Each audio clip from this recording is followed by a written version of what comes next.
The 2017 Kia NBA Rookie of the Year is... Malcolm Brogdon. Hey guys, my name is Malcolm Brogdon. I'm an NBA player with the Indiana Pacers. My story is one of an underdog.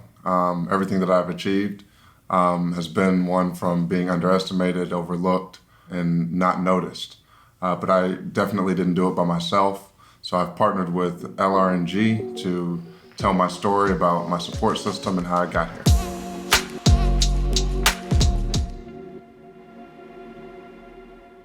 I grew up in Atlanta, Georgia, really inner city Atlanta. This is the 90s where there was still a lot of poverty downtown. It's still very underserved. Being around my friends, having the experiences I had allowed me to be who I was today and showed me that everybody's not living on the same playing field. Everybody doesn't have the same opportunities. Growing up as a kid, I really wanted to be a professional soccer player. Athletics were always something huge in my family. And then as I got older, I realized that basketball was around me more. I was playing it after school in my neighborhood.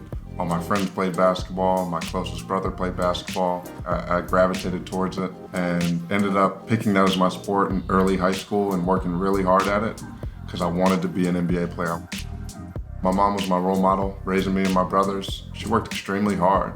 We laugh and joke now that she was always late to pick us up from school, but that's because she had a full-time job and was providing for us, but also chasing her dream. You know, she's been the person that's inspired me the most, for sure. Education was always super important to my family. Me and my brothers had to maintain, at least a B average to enjoy our extracurriculars. There were definitely times where we slipped under that, but my mom made sure it was never a habit. I had scholarship offers, a lot of good schools, some schools that weren't as good academically. My mom was like, you're gonna go to a school where you're gonna get an excellent education, and UVA was that for me. A great education with eventually a great basketball experience. I got injured my first year during the season. I sat out my second year and redshirted, and in that year I thought to myself, what am I gonna do with this fifth year I have on the back end of my college career? And I found a master's program that was focused on public policy and leadership. So I got my bachelor's in history in 4 years, and then I got my master's in public policy and leadership in my fifth year. I launched the Brogdon Family Foundation, which focuses on clean water efforts and also education. We built wells in East Africa, Tanzania. With the money that we raised, the education initiative, it'll be based in Indianapolis and Atlanta, where I'm from. We will basically partner with charter schools that are more minority focused and try to enhance their education, make sure they have the resources to get a good education, but also have a mentoring program and a literacy program. And my mom is the perfect person to run it. At this level, you want people that you trust. You want people that have your best interests that are in your circle. Darren McClinton, he's been incredibly loyal to me, and he's excellent at what he does. He's helped me, win Rookie of the Year. He's helped me do a lot of things in my career so far. And only time will tell what else we can accomplish together on the court. I have another person in my circle is my financial advisor, Mark Wilkins.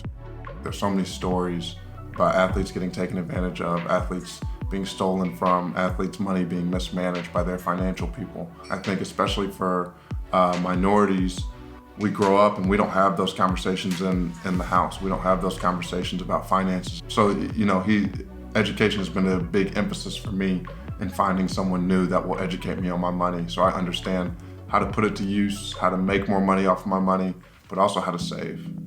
Something I've always been passionate about is helping Black people and helping the Black community, and really just people that are underserved in general. For me, this was an opportunity to use my platform to shed light on those that don't have a voice. And, it's manifested into other things and it's gotten me a lot of attention, but that's never the goal. The goal is to help people. And as long as I'm helping people, all the other stuff doesn't matter. For me, it's going to be about staying disciplined, staying humble, staying focused on my path, on the path that God is paving for me. There are times where you have to turn down going to parties with your friends. There are times where you have to turn down alcohol. There are times where you have to turn down going to sleep because you need to go work out again. There are times where you need to turn down to sleep because you need to stay up and get your homework done and not cram that and possibly not get it done or do a poor job the next day right before your test.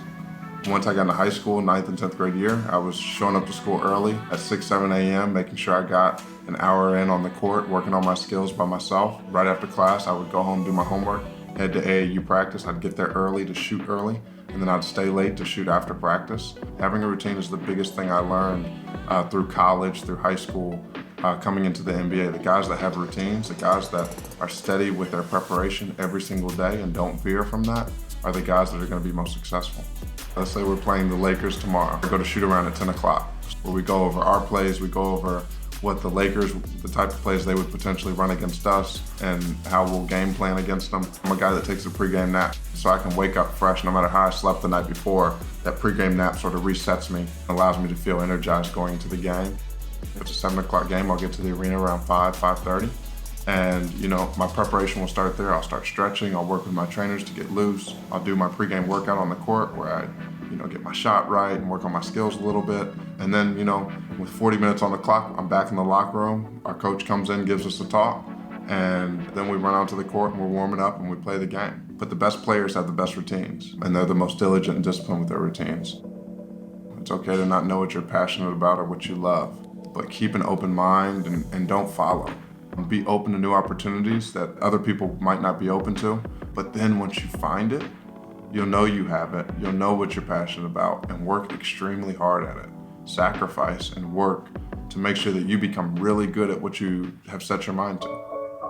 That's it for me, guys. Thank you for watching. I hope this was helpful and it'll guide you in whatever your next endeavors are. If you want to see more videos like this about the people that I talked about, you can go to lrng.org.